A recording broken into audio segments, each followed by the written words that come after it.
créée en 2007, l'Amicale des femmes de l'ARTP a pour principal objectif de promouvoir l'utilisation des technologies de l'information et de la communication pour l'épanouissement des femmes. Alors, notre vision, la solidarité numérique, c'est aussi l'autonomisation des femmes. Nous la mettons en œuvre en réalisant deux principales activités. Nous organisons des sessions de formation. Nous mettons à disposition par la suite aux femmes un matériel informatique. C'est ainsi qu'en 2017, l'année dernière, nous avons organisé deux sessions de formation, une au Collège Sacré-Cœur à Dakar, une autre au Collège Sacré-Cœur ici à Ziguinchor. Donc aujourd'hui, c'est une grande fierté d'être ici pour inaugurer cette salle informatique. Nous félicitons toutes les femmes pour la construction de ce bâtiment-là. C'est un symbole fort qui témoigne de votre volonté à entrer dans l'ère du numérique. C'est vraiment une motivation pour la FARP, car nous sommes plus que jamais convaincus que les technologies de l'information et de la communication vont contribuer positivement à l'amélioration de la condition féminine. Il y a de cela 1 an. En effet, voici 1 an que vous, femmes de la RTP, vous êtes venues en renfort à la mission de notre organisation, qui est de travailler avec les femmes en situation défavorisée pour leur permettre l'accès à des formations innovatrices, à des opportunités de développer de nouvelles compétences et de générer des revenus, leur permettant d'améliorer leurs conditions de vie et de se sentir inclus dans la société.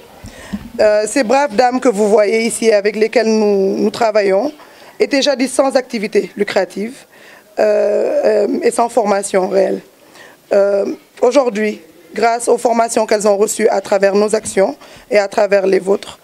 elles sont à la tête de micro-entreprises, elles créent des produits naturels, de beauté, elles transforment des feuilles d'arbres mortes en charbon biologique. Certaines d'entre elles qui sont même ici, j'en ai vu quelques-unes, sont allées en Inde en formation pendant 6 mois pour devenir ingénieurs solaires. D'autres forment des objets d'art qu'elles revendent, qu'on les aide à écouler sur des marchés internationaux et même locaux, dans les ambassades, etc. Et elles sont maintenant donc à la tête d'entreprises qui leur permettent d'être autonomes et de changer leur vie, de s'occuper de leur famille beaucoup mieux que ce qu'elles faisaient avant. Donc elles sont passées de statut d'illettrées, de désœuvrées, tous ces mots péjoratifs, en femmes ingénieurs solaires, chefs d'entreprise, en femmes qui ont des compétences, qui se battent, qui sont présentes au devant de la scène économique et sociale. Grâce à vous aujourd'hui, elles font partie intégrale du XXIe siècle parce qu'elles sont formées et outillées en informatique et en usage de l'Internet, chose qu'elles ne maîtrisaient pas du tout. Bu muy ñëw noonu dama rassembler handicapés pour génne leen si jigéen ñi c'était un grand problème loolu ISEMED temps boobu ñu ngi si mendicité am na ñu bëri nga xamante ne ils se donnaient à la mendicité mais ñi def ay réunion tuuti di joxe ay 100 francs suñu kii mais amuñu woon fu ñu war a jàpp mais après ñuy defar ay huile de coco ñuy commencé ba daliñ di fekke ñu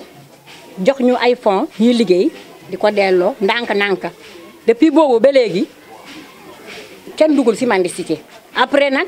mu ne ma jox ko ay quelques membres mu liggéey ak ñoom ma génnee ñun egg nañu ay 115 personnes instant yi léegi dama tibb si ñooñu 12 personnes ma jox ko mu ñuy defar ay saabu mu koy yóbbu extérieur di dem di leen jaayal mais macha allah liggéey bi baax na parce que ñu nga xamante ñu doon yarawaan bay nañ ko ñu ngi liggéey seen propre fonds ñi am lu ñu yóbbu seen kër. ñuy waxati ma jëlaat tibaat ñeneen ñu nga xamante ñuy def ay poupée africain ay chape ay kii ay portelet encore ñuy liggéey ñooñu tam ñu ngi avancé donc man lu ma mën a wax mooy vraiment dama kontaan parce que lu ma bëgg dafa lever défi bi lu mu doon xale yi def yëpp mais actuellement ku nekk yaa ngi am foo jàpp ñuy waxati man bokk naa sax ci formation informatique mënoon naa ko mais mënuma bu baax mais grâce à moom actuellement léegi damay lancer email comme lu ma neexee ba dugal ci